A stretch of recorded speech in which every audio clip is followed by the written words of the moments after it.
We all like to refer to the verse in 2 Corinthians 6:14 that says, "Do not be unequally yoked with unbelievers."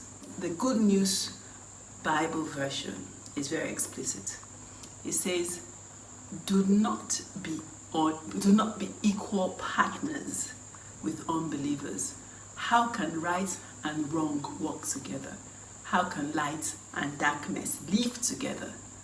Now, that verse refers to our use of our gifts in ministry, our use of our gifts in business, at work, and then also in marriage. Now, this is how I see it. You are a child of God, and He has deposited something special, an expression of Himself in you, that you do so naturally. Now, in my family, my husband is absolutely creative. He can draw, he can design. I mean, when he takes pictures, he just gets the right angle, the right light. It's always so amazing. And he has passed this on to my daughter. So we call them the creative ones in my family. My son and I are, no, just leave us. Just leave us alone. We don't have those creative juices. You see, they do these creative things without even thinking about them. It just comes so easily to them. Now that is an expression of God. So they, my husband and daughter, express God's artistic, aesthetic side in such an amazing way. And so you have something as well that is an expression of God, which you just do without even thinking.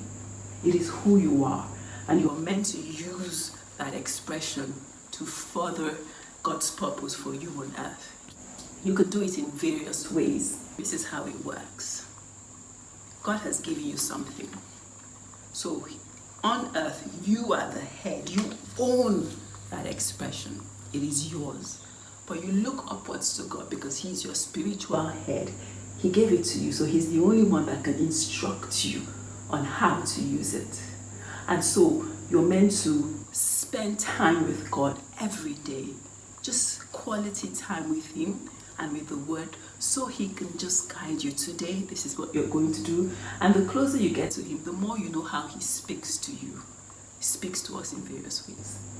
But when you decide to partner with someone to drive that gift for you to maybe make money in business, that person is sharing headship with you. So now you are two of you that make up the head. So you are looking up to God to guide you. And if that person is not a believer, he's looking this way to the world. And so you are up, he is that way. And you're both meant to be driving the people that you've employed to be your hands and legs to run and implement that gift. Unless the two of you are both looking upwards to God, you would have problems.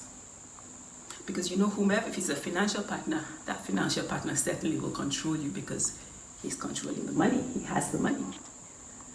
And so you would see that there are various stories of people who start businesses, and after a few years, they find out the plan that they had in starting is not what the business is currently doing. But if you do need a financial partner or some kind of partner, make sure you have a very good agreement with whomever you're entering partnership with. You may be starting out and you say, I don't have money, but you need to have a very good agreement that to specify the kind of control they have over you and specify your exit clause. When in case you decide, you know what, I'm done with this, you should be able to live with your idea. So you're not broken all over the partnership. And this also works for us in ministry. So you know that you have this gift and you have this calling and you want to run with it, and you start looking for people to assist you. The same way you need to be careful in who you are bringing to share your headship over your gift, over your calling. I'll say, if you are called to do something, then why don't you just look to God alone and just wait? He'll guide you. We're always in a hurry. I just have learned to stop rushing. It will happen. You just have to be comfortable at where you are today in that ministry.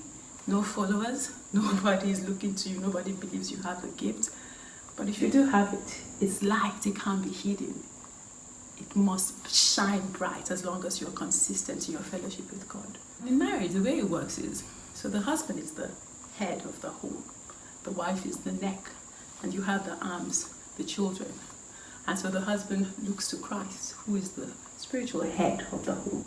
The husband looks to Christ to guide the family. Now, if the head in the form of the husband is not a believer, and the neck is, the head will be guiding the neck. We are going this way, but the neck is looking to Christ, and Christ is saying it's this way. So just imagine the tussle that will consistently be in that home. And so when the husband is not around, the neck will be controlling the arms in the way that Christ is asking her to. But when the husband comes, she can't. So the expression in the arms and the legs and the children will be just confusion. Spend time getting to understand your gift with God. And the God who has given you that beautiful expression of himself in you, he will guide you. Just be confident in that. Don't be desperate. Desperation takes you to the wrong results. And then you get broken and you have to start all over again.